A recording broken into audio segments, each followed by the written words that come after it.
Marami sa atin ang nag-iisip na mahirap magtangkang makuha ang atensyon ng isang babae, lalo na kung may asawa na siya o may partner.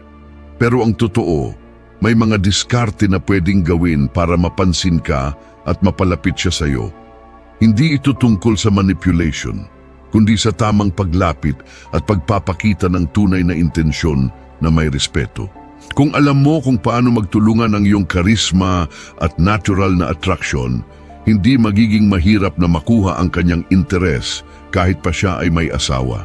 Ang mga hakbang na ito ay makakatulong para mas madali mong mapalapit at magustuhan kanya sa paraan na hindi magiging pilit. Tara, alamin natin ang mga tamang diskarte na tiyak magpapadali sa iyo. Number 1, titigan muna tagos hanggang kaluluwa.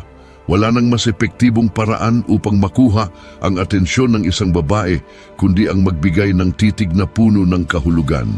Hindi lang basta pagtitig, kundi ang titig na parang ang mga mata mo ay naglalaman ng mga hindi mo kayang ipahayag sa salita. Isang matinding titig na malalim at may kahulugan. Kapag titig na parang gusto mong sumilip sa kanyang kaluluwa, makikita niya ito bilang isang pagnanais na may respeto at hindi basta-basta. Tandaan, hindi kailangan magmukhang aggressive o matindi.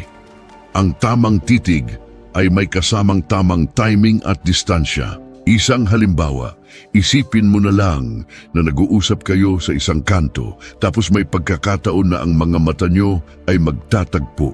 Kung titingnan mo siya ng matagal, parang may koneksyon na mangyayari at tiyak na mapapansin niya yun.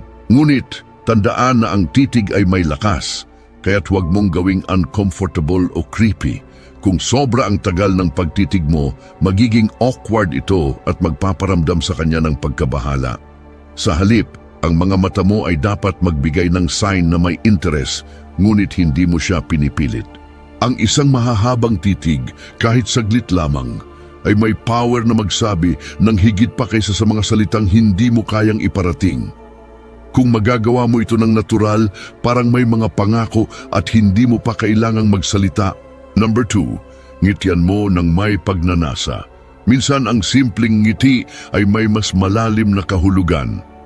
Isang ngiti na may kasamang konting pagnanasa at alam niyang hindi basta-basta.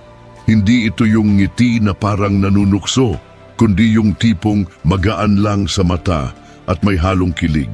Kapag ngumiti ka sa kanya na parang may pagnanasa, siya ay maguguluhan, magiging curious, at madalas siyang matutukso na magtanong kung anong ibig mong sabihin.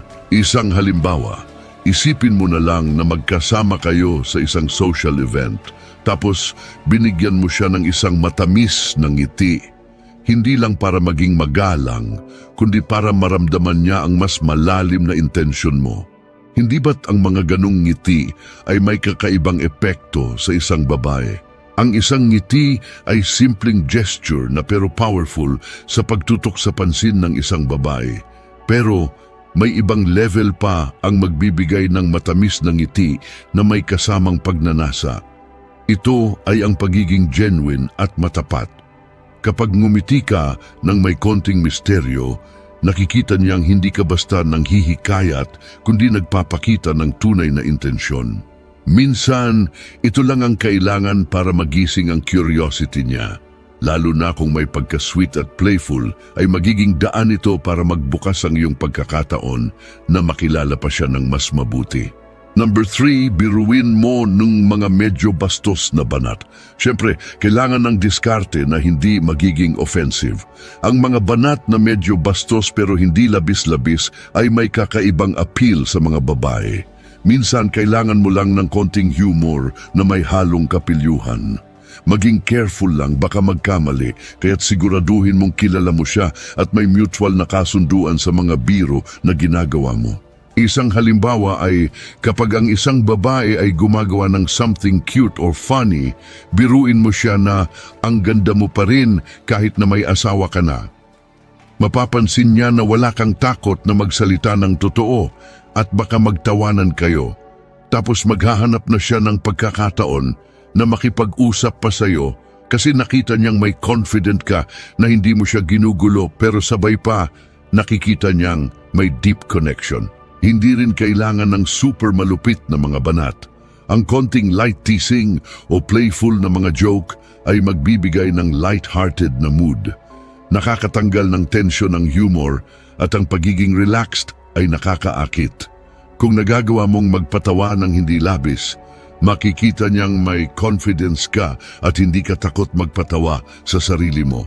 Siguraduhin lang na hindi mo tatahakin ang boundary na magmumukhang bastos o hindi maganda. Ang tamang banat kapag nakuha mo ang timing ay magiging susi para magbigay ng ibang energy sa conversation. Number 4, ayain mo mag-dinner date.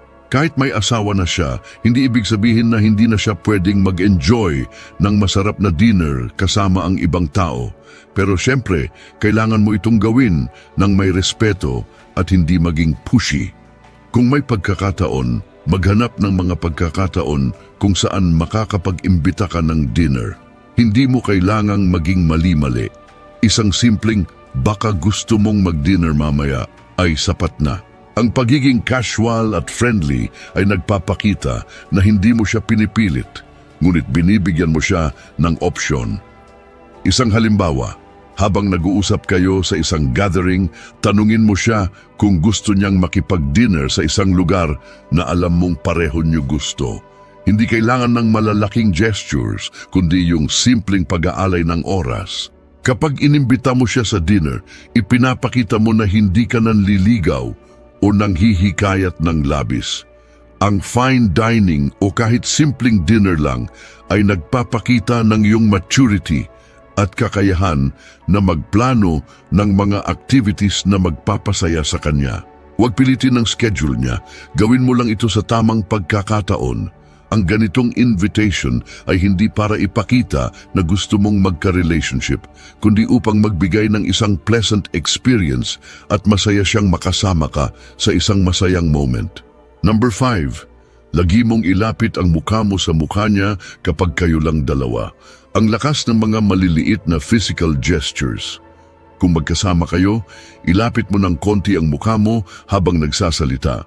Pero hindi ito dapat maging intimidating.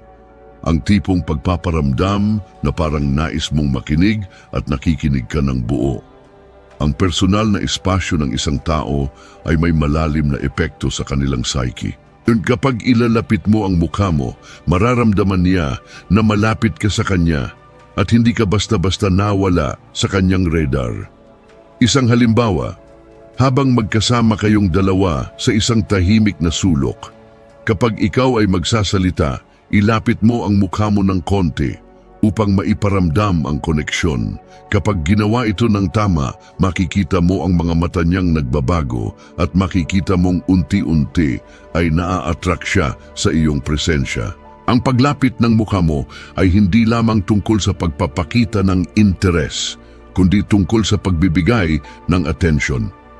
Kapag hindi ka nag-iwas at ipinapakita mong magkasama kayo sa isang intimate na setting, mas mararamdaman niya ang iyong dedication sa inyong usapan. Ngunit kailangan mong maging aware sa kung kailan siya komportable at hindi pressured. Kung magagawa mong mapanatili ang distansya na hindi mahigpit ngunit maligaya, madalas ay mas magiging bukas siya sa mga susunod pang mga interaksyon. Number 6, gamitan mo ng wild moves. Kapag nagtagumpay ka na sa mga naunang diskarte, kung minsan ang kailangan mo ay bigyan siya ng kaunting wild na moves.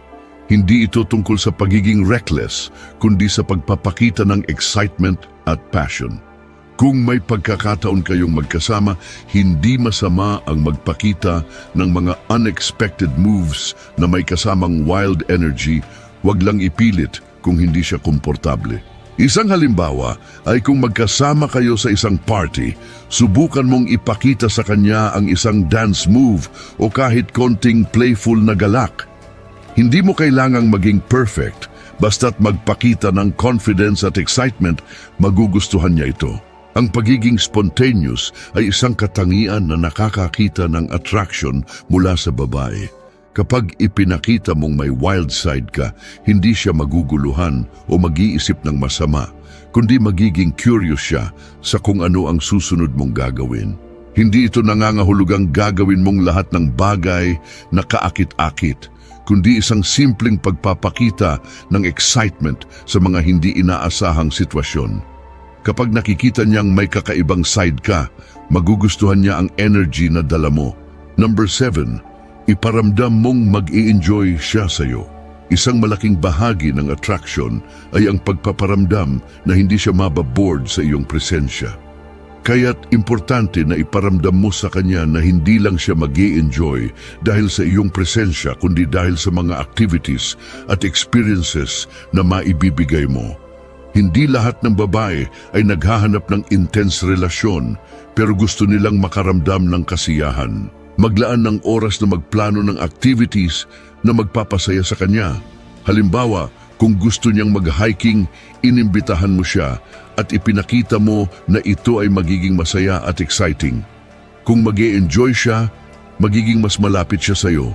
Kung mararamdaman niyang hindi lang siya mabobore, kundi may bagong world na pwedeng ipakita sa kanya, magigising ang kanyang curiosity. Ang pagpapakita ng magandang experience ay nakakatulong sa pagtataguyod ng malalim na koneksyon. Hindi lang sa physical attraction, kundi pati na rin sa bonding na magbubukas sa inyong dalawa. Kapag nahanap mo ang tamang paraan para pasayahin siya sa pamamagitan ng mga simpleng activities, magiging mas open siya sa mga susunod pang interaction sa iyo. Ang mga hakbang na ito ay simpleng mga diskarte para mapalapit sa isang babae. Pero hindi ibig sabihin na magmamanipula ka o gagamitin mo siya. Kailangan pa rin ng respeto at tamang timing. Hindi mo kailangang maging aggressive, kundi maging natural at mapanuring kausap. Kung tama ang approach mo at ang iyong mga kilos, hindi magiging mahirap para sa kanya na makita ang iyong intensyon. Kailangan mo lang maging matalino sa pagpapakita ng iyong pagnanais at sabay pakita ng paggalang. Tandaan, hindi lahat ng babae ay magbibigay ng pagkakataon agad-agad. Pero sa tamang approach at diskarte, makikita mong unti-unting magbubukas ang mga pinto para sa inyong connection. Mag-ingat lang na huwag magmukhang pilit at lagi mong alalahanin na may mga limitasyon. Ang tunay na attraction ay nagmumula sa pagkakaroon ng mutual understanding at respeto. Salamat sa panunood. Kung nagustuhan mo ang topic natin ngayon, ay huwag kalimutang mag-like at mag-subscribe. Pindutin mo rin ang notification bell para updated ka sa mga latest videos.